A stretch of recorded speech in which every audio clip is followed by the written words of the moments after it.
بە نوێنەراتی سەرجەم مامۆستایانی ئاینی شاری سلێمانی ژمارەیەک زانای ئاینی لە بەرامبەر بێڕێزیەکانی فەڕەنسا بە موسڵمانان و پێغەمبەری ئیسلام درودی خوای لەسەر بێت بەیاننامەیەکی ناڕەزاییان خستە ڕوو نیگەرانی خۆشیان بەرامبەر ئەو هەش پەرلەمانتارە دەربڕی کە پشتگیری فەڕەنسایان کرد داواش دەکەن لە زووترین کاتدا ئەو پەرلەمانتارانە داوای لێبوردن لە خەڵکی کوردستان بکەن. لێرەوە ئەم هەڵوێستەی سەرۆکی فەڕەنسا ئیدانە و مەحکوم دەکەین و پێویستە بە زووترین کات ئەو جۆرە گوتارە پڕ لە ڕقبوونە بوەستێنرێت و سنووری بەرامبەر نەشکێنرێت و کۆتایی بە سوکایەتیکردنەکان بهێنرێت و هەموو کارێکی تونڕەوی ڕابگیرێت تاکو هەمومان بە ئاشتی و برایەتی و پێکەوە ژیان سەرزەوی ئاوەدان بکەینەوە. لە هەمان کاتدا گلەیی و ناڕەزایی خۆمان ئاراستەی سەرۆکایەتی پەرلەمان و ئەو لایەنانە دەکەین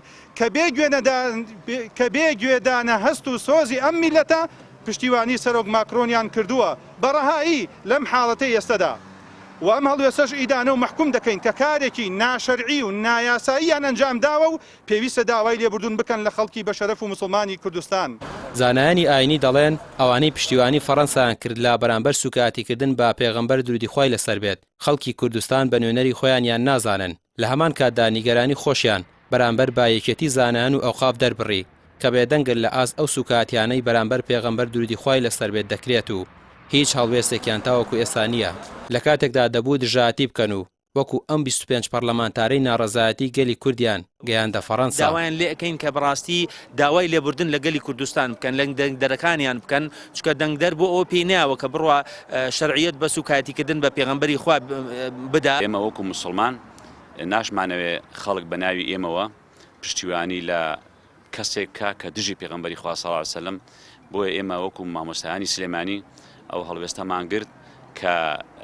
نامانەوێ خەڵک بە ناوی ئێمەوە قسە بکە ئێمە ناڕازین و ئێمە دژی ئەو سوکایەتین کە بە پێغەمبەری خوا و بە هەر کەسێک دەکرێت چونکە ئاینی پیرۆزی ئیسلام لەگەڵ سوکایەتی نییە و لەگەڵ توندڕەوی نییە لەگەڵ حەقڕەویە